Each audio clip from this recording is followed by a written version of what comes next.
This is Top Accolade Global News Updates. I am Soybifa Jakarich. NATO foreign ministers celebrated the 75th anniversary of the alliance with flags, cake and marching bands, while its Secretary General reminded the United States that it needed its allies more than ever as the Ukraine war enters its third year. The alliance's 32 member states agreed to start planning for a greater role in coordinating military aid to Ukraine to help it battle Russia in Europe's biggest conflict since World War II and show its unity as Ukraine awaits a package worth some $60 billion that remains stored in the US Congress. On the second day of a meeting in Brussels, the ministers marked the signing in Washington on April 4, 1949, of the North Atlantic Treaty that established the transatlantic political and military alliance. European leaders, who make up the bulk of NATO members, are anxious not only about NATO's future if former US President Donald Trump beats incumbent President Joe Biden in November, but also about the ongoing hold-up to the Ukraine aid package in Congress as Republicans demand border security measures in return for passing the bill. NATO began with 12 members from North America and Europe, founded in response to growing fears that the Soviet Union posed a military threat to European democracies. At its heart is the concept of the collective defense, the idea that an attack of one member is considered an attack on all. Giving US military protection to Western Europe 75 years on, it has 32 members, has retaken a central role in world affairs after Russia invaded Ukraine in February 2022, leading European governments to view Moscow once more as a major security threat.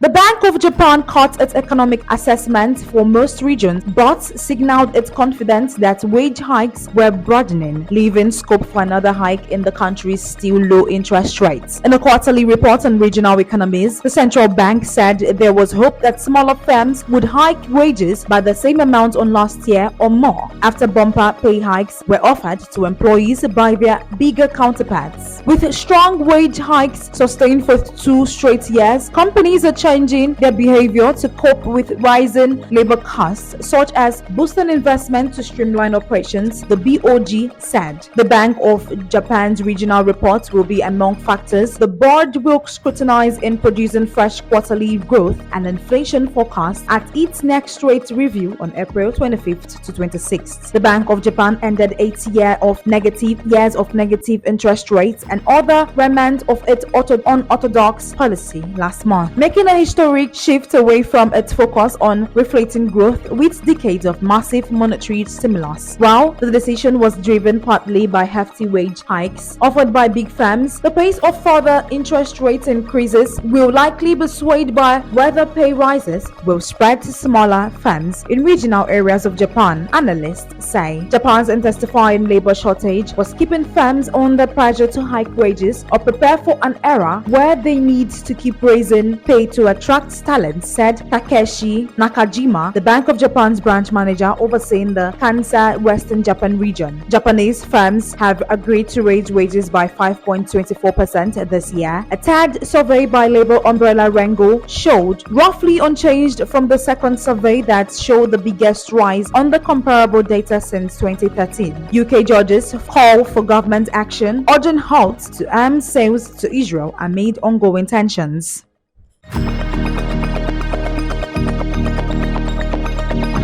3 former Supreme Court justices have joined more than 600 members of the British legal profession in calling for the government to halt arms sales to Israel, saying it could make Britain complicit in genocide in Gaza, echoing the growing number of opposition politicians who have called for a halt to British arms sales. The 3 justices joined other barristers, former judges and legal academics in urging Prime Minister Rishi Sunak to change policy. Sunak has faced growing political pressure after 7 aid workers, including 3 British British nationals were killed by an Israeli airstrike in the besieged enclave this week. The provision of military assistance and material to Israel may render the UK complicit in genocide as well as serious breaches of international humanitarian law, the judges and barristers said in a 17-page letter. Israeli Prime Minister Benjamin Netanyahu has called the allegation of genocide outrageous and said Israel has an unwavering commitment to the international law. One of the former justices, Jonathan Sumption, he was concerned the British government had lost sight of its need to prevent genocide. Britain sells explosive devices, assault rifles and military aircraft to Israel, but it is relatively smaller supplier, with Israel exports making up about 0.4% of Britain's total global defense sales in 2022. The last full year data was available. The lawyer cited the fact that the International Court of Justice had in January ordered Israel to refrain from any act that could fall under genocide convention, plus the growing fears about famine. Sunak has resisted calls to immediately halt weapons sales, saying the country has a very careful licensing regime, which it will continue to adhere to. But the killing of aid workers has ratcheted up international pressure on Israel nearly 6 months into a siege and invasion of the Palestinian enclave that was triggered by Hamas' October 7th assault on southern Israel.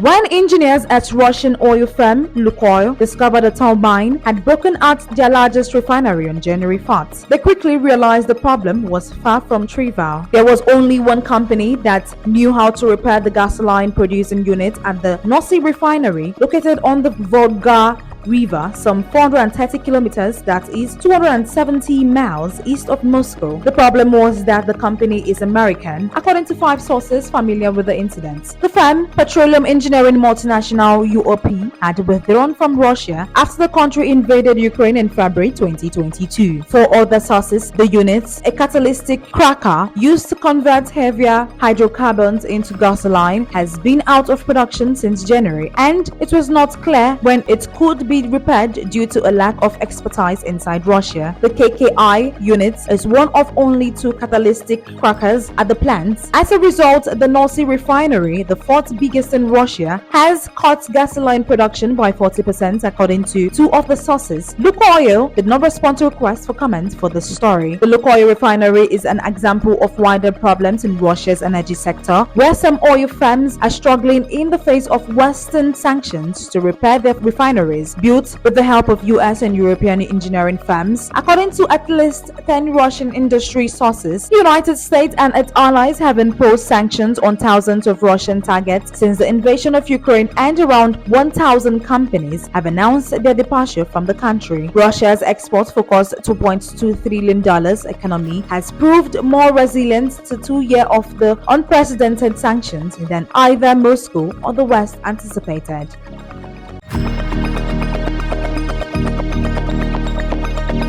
Arendt laid off workers, cut shifts, and halted nearly all hiring last summer after sales slumped at his company, best known for making bright orange snow blowers and lawn mowers sold around the world. Headcount fell 20% to 1,600 people, and he doesn't see business improving until 2025. The experience of the Arendt company, a 4th-generation family-owned firm in Brillion, Cousin, shows the stark contrast between U.S. factory employment essentially flatlining for more than a year and the 4-year boom in the wider job markets. President Joe Biden's industrial policy, headlined by legislation passed in 2022 that sparked a surge of factory construction, is aimed at boosting semiconductors, electric vehicles, and green technologies, as well as all sectors. As the president campaign shifts into higher gear ahead of November's election, Biden is storing factories to tout his accomplishments, especially to voters in battleground states. Even as construction is booming and some segments of heavy industry continue to hum, such as those that supply goods for government-funded infrastructure projects, the larger outlook for jobs in manufacturing is weak. Economists mostly attribute that to a combination of high interest rates, a slowing economy, and the end of COVID-19 demand surge for many kinds of manufactured goods. The Biden administration contends it's too soon to see the full fruits of its efforts. It takes about 6-8 quarters to manufacturing investments to translate into factory jobs, a member of the White House Council of Economic Advisory said in an interview. And at the Federal Reserve moves to cut interest rates, which is expected later this year, more jobs will follow. Many factories have opted to cut or eliminate hiring. Condex Corp, a 280-employee producer of blades used mostly on farms and machinery, not long ago was paying 3 times its normal pay rates to bring in workers from as far away as Georgia, putting them up in hotels near its Lomira, Wisconsin plant.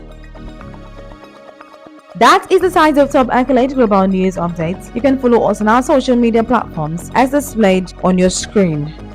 Happy Thursday.